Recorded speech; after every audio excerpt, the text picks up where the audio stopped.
Good evening, good morning everyone.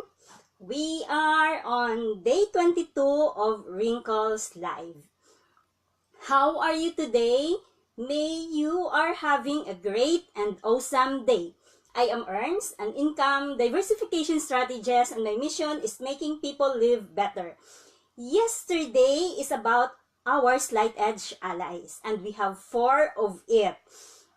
And now, we will talk about cultivating the slight edge habits. As Charles Red says, sow an act, reap a habit, sow a habit, reap a character, and sow a character and reap a destiny.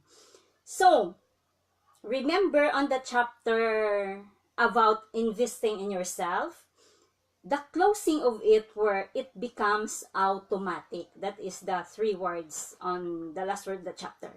In these simple words lies one of the great underestimated, underappreciated, misunderstood secrets of the slight edge, which is the power of habits.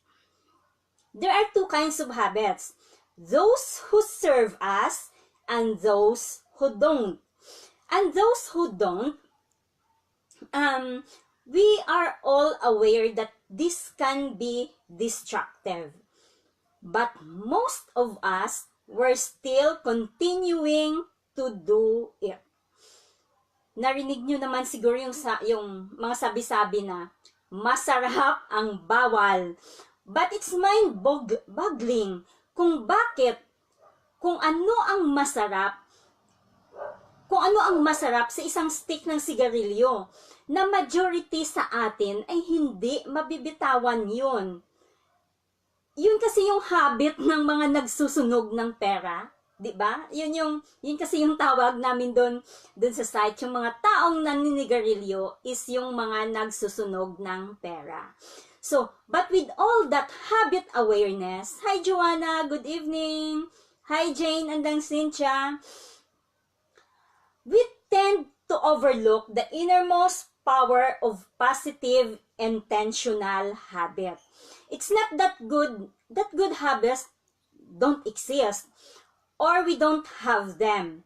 We do. Marami tayong good habits, but just that we typically take them for granted. So, habit and choice. We have the choice over our habits through our choices in our everyday actions. Habit is something we do without thinking. For example, lighting a piece of cigarette, getting a bottle of whiskey or beer at the end of every day, or picking a book to read, a few pages of it, or playing with your kids or asking how they are when you got home. Getting up early can become a habit, so can getting up late or staying up late. Whining, complaining, criticizing can become a habit, so can praising and appreciating. Spending more than you earn can become a habit, so can putting a piece of every paycheck into a retirement account. Looking for positive side of every challenge can be a habit, so can finding the cloud in every silver lining.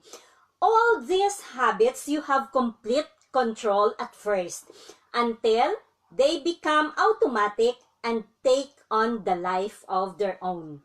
A life that will determine the directions of our life depending on us. A compound effect of these habits over time will work either for us or against us, depending on whether they're habits that serves us or habits that don't. Your habits are what propel you up the success curve or down the failure curve. The key here is making those right choices. As the Roman poet Ovid wrote, nothing is stronger than habits. Hi there, Jane. Good evening. Now look at your predominant habits or thought and kinds of choices you habitually make. Your habit operates at the unconscious level which means that you can observe that you are not normally aware of them. Only by bringing a habit into our conscious awareness that we can observe that what we are doing or how it empowers us and serve us or doesn't serve us. Once we are aware of the habits that doesn't serve us, the question is, how do we change it or get rid of it? The way to erase a bad habit, hi Sam, good evening, is replacing it with a positive one. One that empower us and serve us or something that we know how to do. Do it the same way you build any habit you have, one step at a time, baby step. That is the slight edge. Then, here are the 7 productive habits, powerful, positive, slight edge habits that can support us in the path of our dreams. First, show up. Be the frog who jumps off the lily pad. So, be one who does not only decide it, but actually do it. So, for example, we have the skill, the knowledge, the experience, the connections, the resources, finance, expertise, all things that are part of our journey. None of them possible until the journey itself is initiated. Do the thing and you shall have the power. Show up. If you'll just commit to showing up, that's half the battle right there. But simply showing up, you can rise above half of the population in any circumstances. Wait, watch, and work, and don't give up. Second, show up consistently. Be consistent. Keep showing up even when others fade out. According to Woody Allen, 80% of success is showing up. As Jeff added, 80% of success is showing up every day. That is why I am showing up here every day for everyone. As essential as it is to show up, it is consistency that greatly multiplies its power. Showing up consistently is where the magic happens. The great baseball Hall of Famer Tom Sever put it this way. In a baseball, my theory is to strive for consistency, not to worry about numbers, but if you dwell on statistics, you get short-sighted. If you aim for consistency, the numbers will be there at the end. Now, show up and be consistent, rain or shine. If you commit to showing up consistently every day, no matter what, then you have already won, well, more than half of the battle. Hi Gabriel, hi Grant, good evening. Thanks for being here. The rest is up for our skills, knowledge, drive, connection, on whatever that we equip ourselves to have it. Third, cultivate a positive outlook. Cultivating a positive outlook is one of the great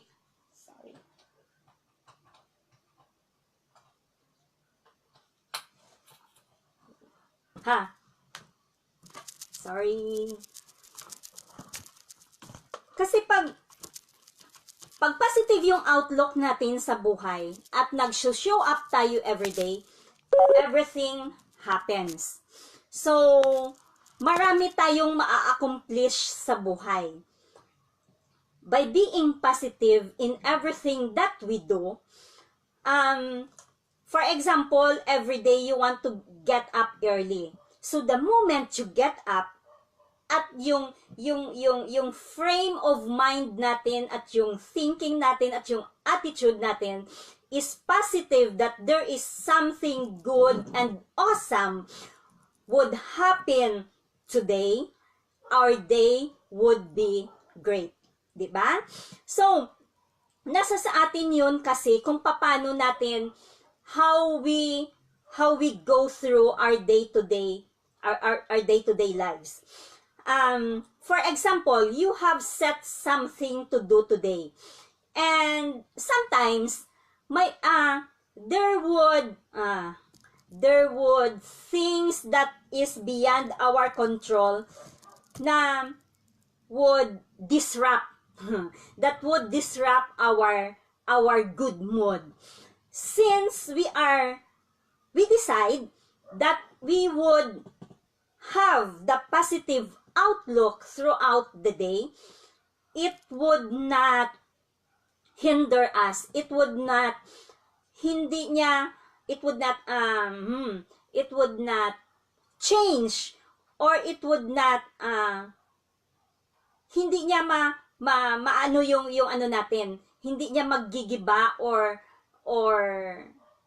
it won't change a thing, no matter how the challenges we are facing every day. Another example of cultivating another positive outlook habits.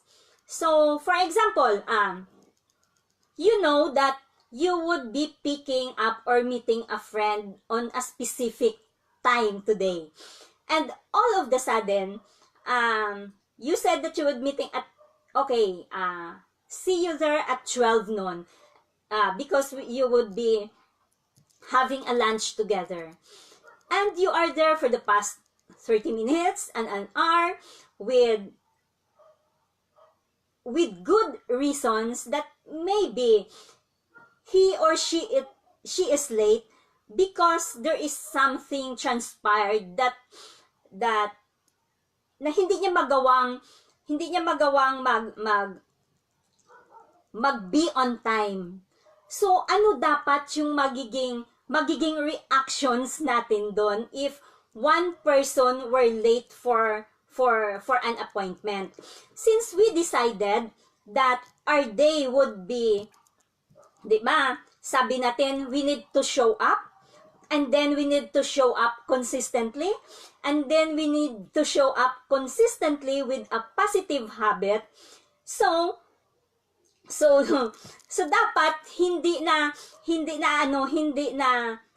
yun magiging factor yung friend natin o being late para maging bad mood tayo at maging hindi maganda yung ano natin sa kanya, yung sasabihin once na nando na siya, once na nag-show up na siya sa lunchtime appointment, because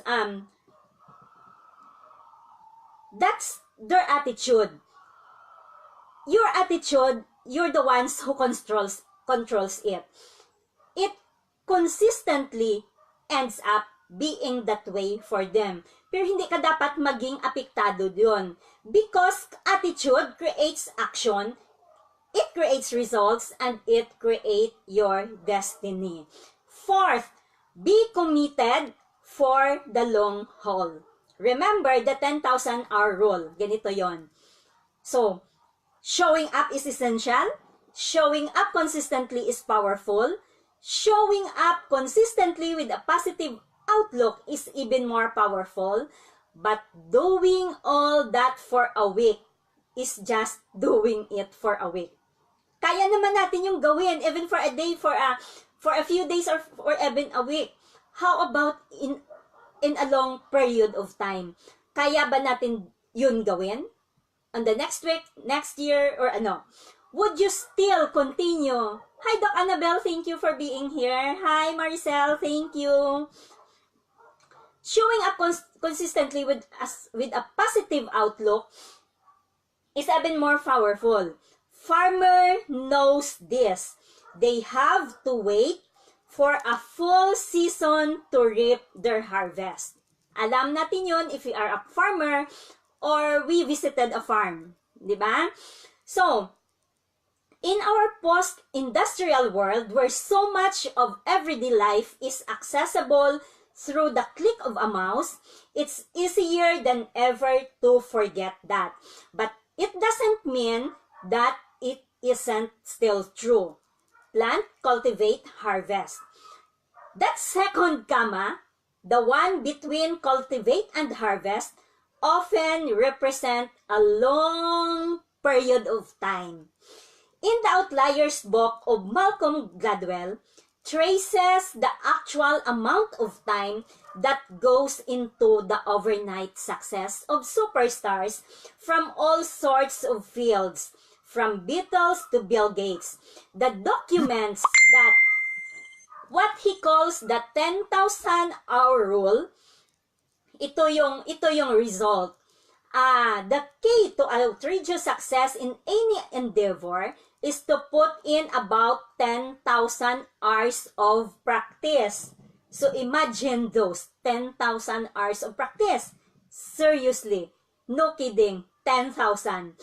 Gladwell is the pretty good example of it on his books because his books becomes the #1 New York bestseller in 11 consecutive weeks in New York Times. So, ibig sabihin nun, if we put in 8 hours a day daw, 40 hours a week, 50 weeks a year, for 5 years, that's 10,000 hours. Wow! Kaya ba nating maging consistent in 10,000 hours? That is 5 years. So, no you are trying to accomplish, you need to ask yourself, am I willing to put in 10,000 hours or more to get what I want? Kaya ba natin yun? Are we set to do this in order to be on that success curve? Then, fifth, cultivate a burning desire backed by faith, not hoping or wish. Cultivate a burning desire backed by faith, not hoping or wishing. Early on this book, we've learned that just one thing something is not going to get it for you. True, but it doesn't mean desire is not a necessary ingredient. We think of desire as a powerful force.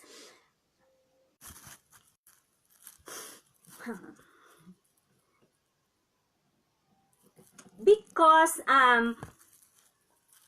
we think of desire as a powerful force because often we feel it strongly. But the truth, desire in itself is often a pretty fickle, weak thing. You want something today, and then the feeling passes. For example, pag nasa mall ka, you have this strong desire to purchase something because it's nice to look at. Then, you think twice and step back. Kasi, most of the time, pagdating natin sa mga bahay natin, yung desire na yun faded. So, hindi na siya natin ganun kakailanganin, unlike on the first time we see it. Something, desire that gets deep down on the inside and starts to burn, and when it does, it burns for years. Ito yung kind of desire that gets up early and keep us late at night. It what keeps us motivated to press forward when adversity hits us. A desire like that can move mountains and alter the course of rivers. Truth is, burning desire is a powerful force and it works into direction depending on what you see. Most people wish for big things, but can't really see themselves getting them. The few who achieve great things are those who not only passionately wanted to achieve them, but also clearly see themselves achieving it. On Napoleon Hill classic Think and Grow Rich book, here how it came about. As a young journalist, Hill was assigned to do a story on Andrew Carnegie. He is one of the most influential men during that time. In the course of his interview, as Hill declared later that was the turning point of his life, the older man outlined his simple philosophy of success and went on to propose na Hill would embark on a project to interview some 500 of the most successful people and women of their day to document the principles and philosophies he found in common. At yung nakita niya, of course, it took him years para magawa yung challenge na to. And he spent it pursuing the project, and it leads him to become one of the best-selling books of all time. So ito yung books na Think and Grow Rich.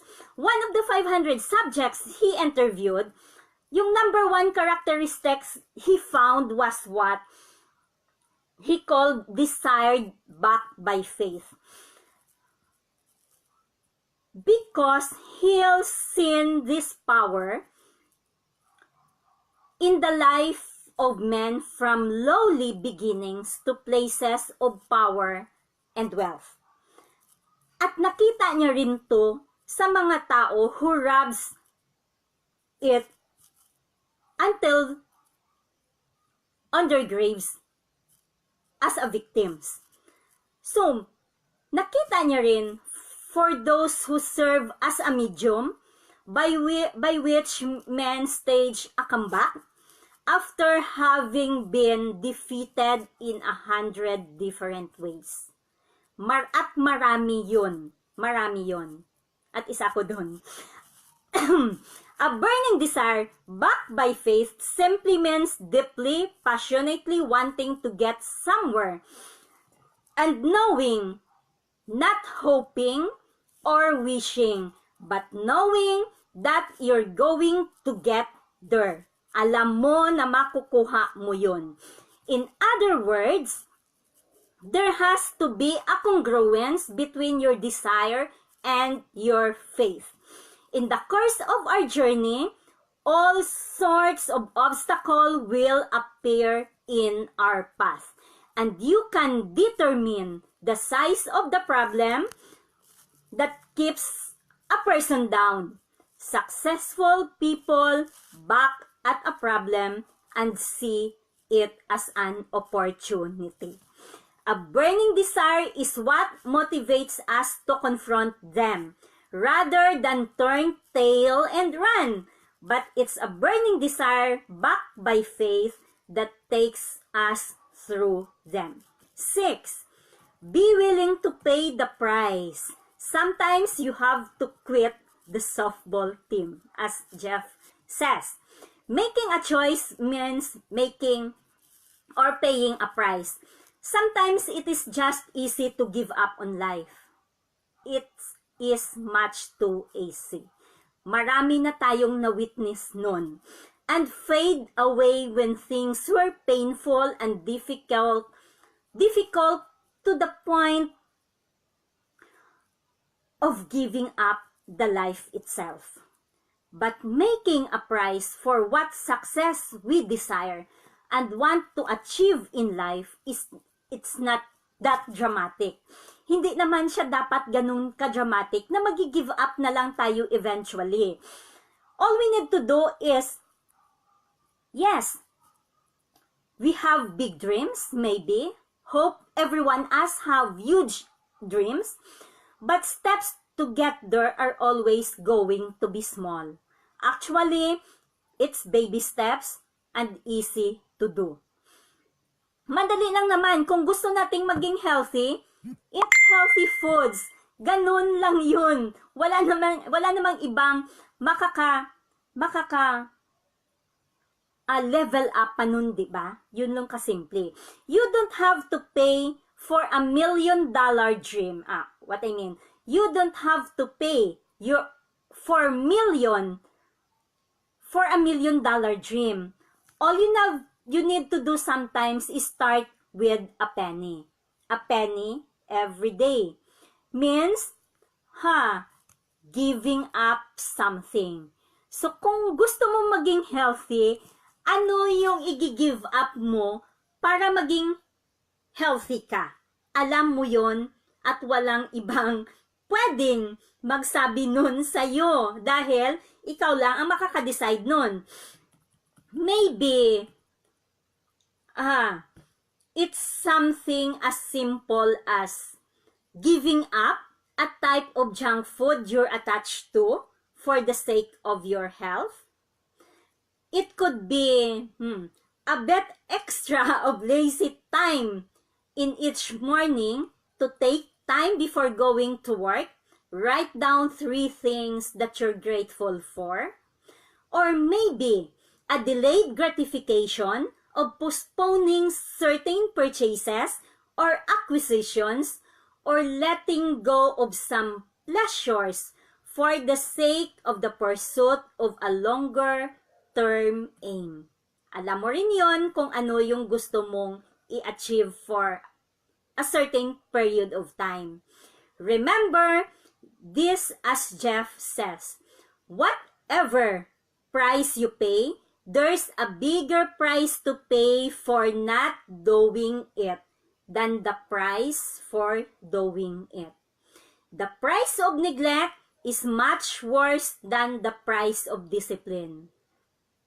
Remember, pag hindi ka nag-exercise every day just by 15 to 30 minutes a day, you can be bloated as much as 200 pounds in a year's time pag hindi mo yun kinontrol yung healthy eating habits mo. So, saang price yung gusto mong i-pay doon? The 15 to 30 minutes or maging hindi maganda yung health mo eventually?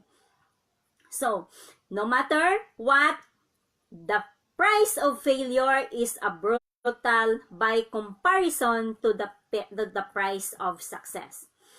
It may take 5 years and 10,000 hours to put your success on track, but it takes a lifetime to fail. 7. Practice slight edge integrity. Do the things you've committed to doing even when no one else is watching. Everyone knows that business startups have a high failure rate. I know that because I've experienced it. The big reason people usually cite is lack of sufficient capital. Yes, that is true. But there is another cause that lies unseen and unacknowledged. This is just as big as capital. Lack of sufficient slight edge integrity. There are many definitions of integrity: honesty, truthfulness, congruence between words and deeds. But the aspect of integrity that is most applicable to the slight edge is this: what you do when no one is watching. For example, it's bedtime. It's the end of the day. Your day is rough and long and you're beat up. And there's your book lying, nag-antay sa'yo, but you're just looking at it. But then you've made a commitment to read at least 10 pages a day. So, you're tired and you don't even know if your eyes can keep it open. So, ano yung gagawin mo? What to do? Escape mo ba for tonight? Because it's just a no big deal? Or, you're absolutely right na kinumit mo yun sa sarili mo. It's not going to make a huge difference. One way or another, it's no big deal. And in that moment, you find out who you really are. In the moment of decision, when nobody else is watching, no one will ever know when your choice is to read that particular book or not. So slight, so subtle, so insignificant. It's at that moment that you find out whether or not you have the slight edge integrity. Finding new things today that you're grateful for, putting down the fork before your staff, putting on your jogging shoes and taking that half-hour walk even when it's cold, making the calls you said you'd make it, or even when no one know whether you do it or not. Wala namang makakaalam kung gagawin mo to or hindi. But, ikaw lang. At the end of the day, it is yourself who knows if you are doing the slight edge with integrity. Because slight edge integrity is one of the great great secrets of entrepreneurship. When you own a business, maybe like the one I own now, there's no one telling you that you need to be at work or shouting there is someone shouting in your ear to make a sales call. No one is there to make sure that you are on top of your vendors or your books are up to date. Walang makakaalam yon. Hi MJ! Good evening, thanks for being here. It's all up to you now. You have no boss. Actually, you have. The boss is you.